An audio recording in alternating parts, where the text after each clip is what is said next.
Putol dito. Balikan sa arawan ng... Naman na yung sinasabi ko sa inyo ay.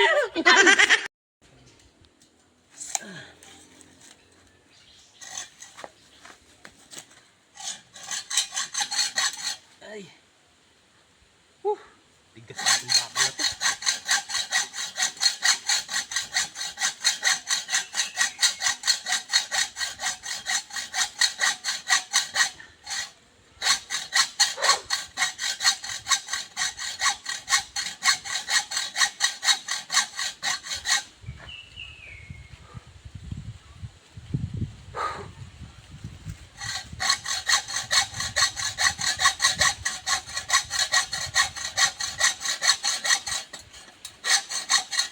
Okay.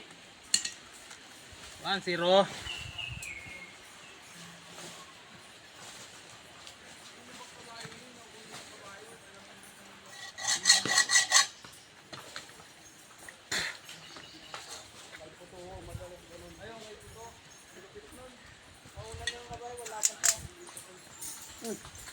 Ayaw na sinusukat-sukat itong...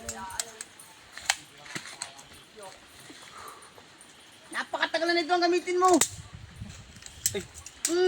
Hindi nga ako marunong niyan. Madali lang Marunong ka ba yan, niyan? oo. Oh. Ay, ikaw ang putol dito. Ikaw ang putol dito. Balikan sa arawan ng sahod natin dito, yan ang ginagamit mo.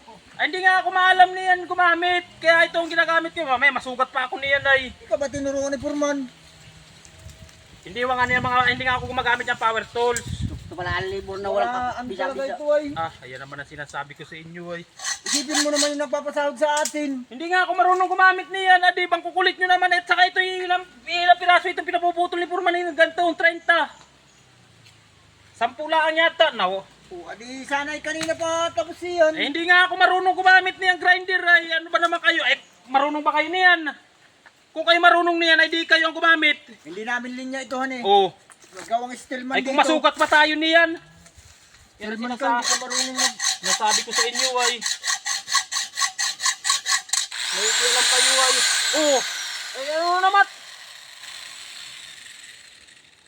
Ayos naman ang ikot. Bakit Ay hindi baka ay makasukat ay tigilan nyo yan.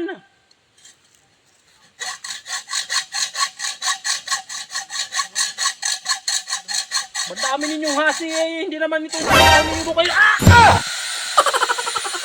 Ay, ano ba naman yan, pre? Anong ginawa mo naman? Taragis naman na ito yan nyo!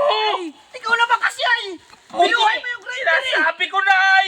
Tingin mo eh! Ha? Ay, bakit naman ninyo? Sabi ko sa inyo nga huwag niyang gamitin yung grinder ay! Ako! Tingnan mo! Malaki na sugat! Ay, naman ay sinasabi ko sa inyo ay! Hospital! Walang ospital dito. Plastic naman kasi bang kukulo ninyo ay! Hindi naman kayo dito nagtat... Gugo! Taragis ka kulo mo yan! Mas ganito! Mga lipstick kayo! Hindi naman kayo pinagtatrabaho dito ay!